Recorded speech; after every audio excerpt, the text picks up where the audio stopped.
everyone, so today we are going to be trying one of P&O Britannia's specialty restaurants, and this one is going to be the glass house. So we've already done the beach house, so now it's the glass house. Yes, so just quick run you through how you book it. You go on your My Holiday app or website, whatever you want to call it, and you have to join a virtual queue for this one. There is no kind of pre-booking, so you tell them how many people you want, you join the queue, and then when your table is ready, they will just tell you on your phone your table is now ready, and then you have 15 minutes to get down there. Yeah, that's it's right. Located on deck 7 next to the atrium. It's not an enclosed restaurant, it's quite an open one. You'll see there's a bar and it says glass house on it. So we'll let you know how we get on with that. So we have heard good things about it and people have recommended it to us, but we thought, we want to see for ourselves. So we'll bring you along and we'll see you now from the glass house.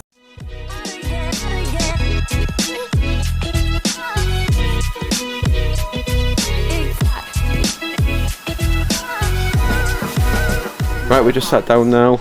We are in there's a section here by the windows. We're just here. It's a bit quieter than like the main atrium walkway. Yeah, it's quite warm here because the sun's coming through the windows. The sun's coming out for today. But yeah, I'll just show you the menu quickly. And so, like we say, each dish comes with a recommendation from Ollie Smith. It does say under each one. Now, not being funny, if you have 3 of these mini dishes and you have the wine to go with each one, I think you're going to be legless before you eat all these dishes. Now this is the only specialty restaurant on board the ship that is open all day.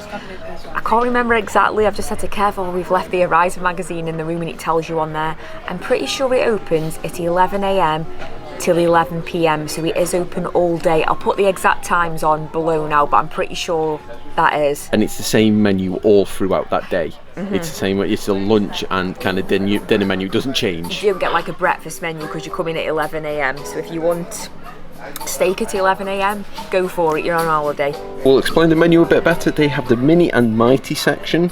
So we're not sure how big these plates are going to be. Is this like a tapas size plate? But you can get individual prices, or you can get 3 of these for $6.95.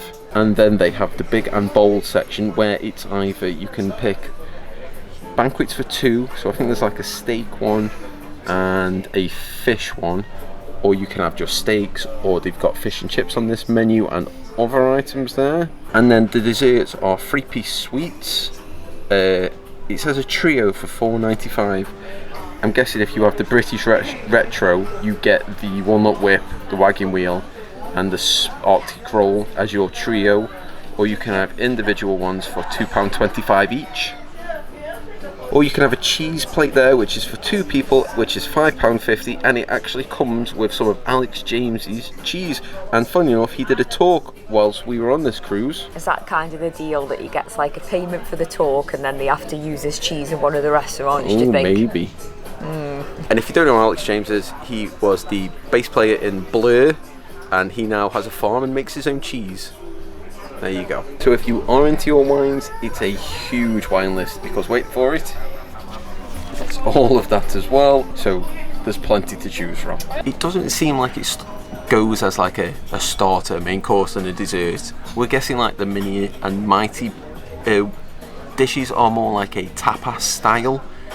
And then, so we've had 4 of those, and we've had the sliders. We haven't ordered desserts yet, but I'm sure we will do. And then we've just double checked the times. They do open at 11 AM, and last food order he said was 10:30. So you could, if you're still hungry after your dinner and you've had a dance, if you want a couple of little pecks, you could always come here. Everything has come at once, so like we said, it's not so much of a starter, main course kind of thing. It all just comes at the same time. But somebody told us online that these sliders were very nice, so Stacey said we have to get those. A few people have said that if you go to the glass house, make sure you have the sliders, so yeah, we hope you've done you proud. So yeah, there's 3.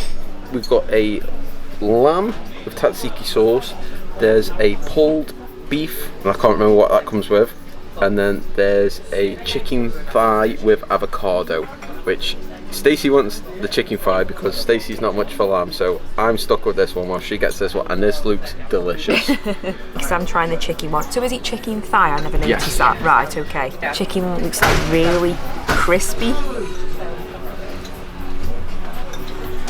That's really, really nice. The peri-peri chicken's got a little bit of a kick to it, so that is a little bit spicy. But yeah, the chicken's, it's not dry or anything, even though like the outside is cooked quite a little bit. That's really, really tasty, and it's nice with the avocado on as well. Delicious. I'll let you try a bit of chicken as well, Kev. Thanks. I don't want any lamb though. Yeah, so I'll have the lamb with tzatziki. It's quite a chunky little patty.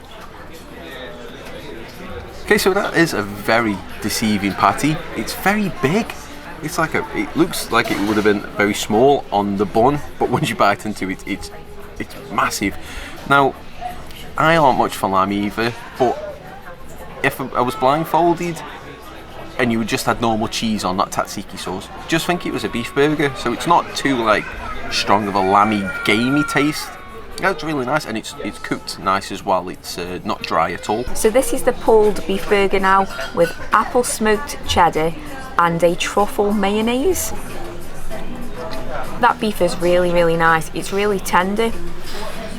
There's not loads on there. Could maybe done with a little bit more beef. It would have been lovely if the beef burger was as thick as Kev's lamb burger. But no, it is nice and tasty.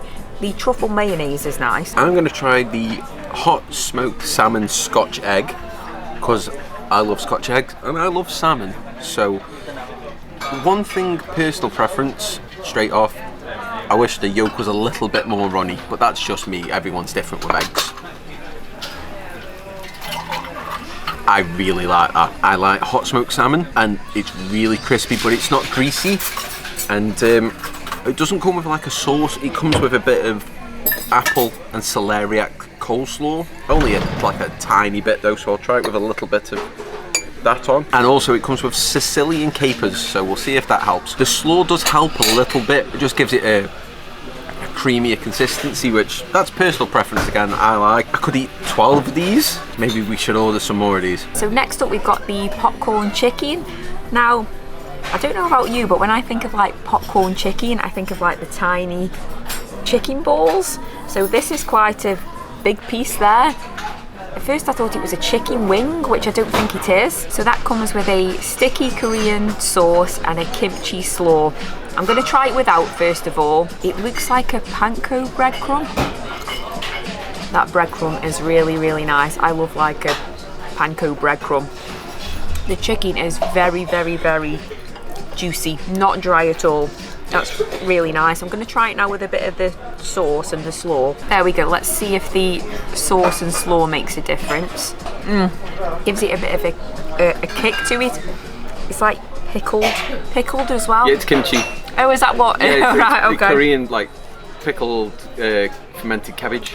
I love like a pickled slaw. Yeah, that's really, really nice. Can't complain about that. So I'm going to try one of these huge tempura prawns that comes with some patatas bravas and an aioli dip.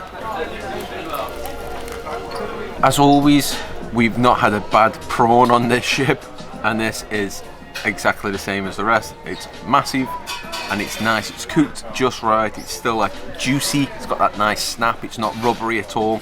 And the aioli dip, Stacey's going to think exactly the same as me. It's not going to be garlicky enough. We love a garlic aioli. And then it comes with patatas bravas, so we'll just try it for, we'll try it for science.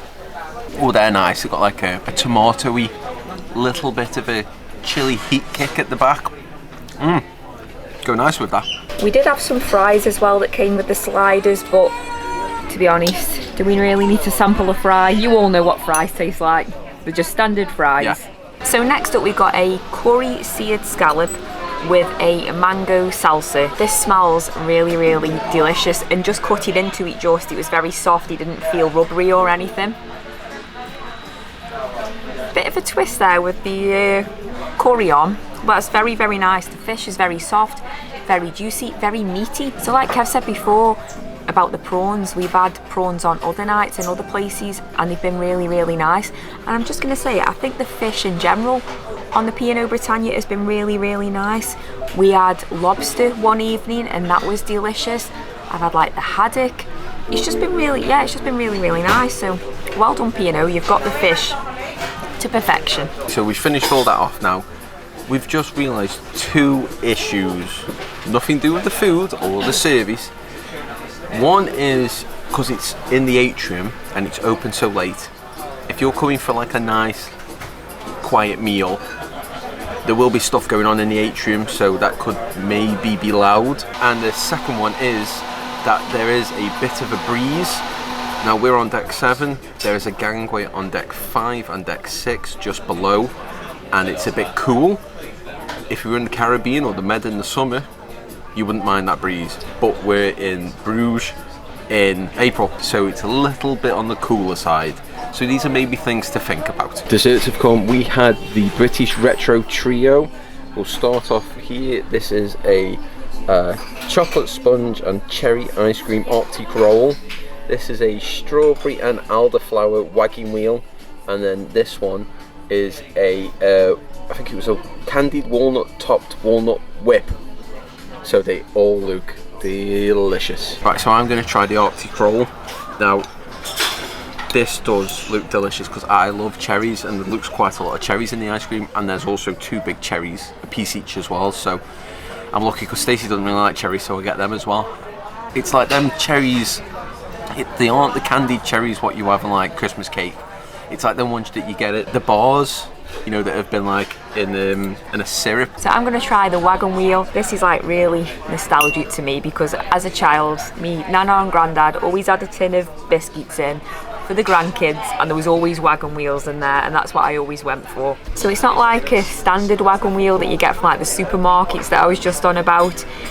I'm not going to cut in it because it feels like really gooey and I feel like it's just going to break up, so I'm just going to pick it up with my fingers and just bite into it. So the flavours are strawberry and elderflower, and it's actually got a really nice strong taste of the elderflower, and I love like elderflower juice, so that's really, really nice.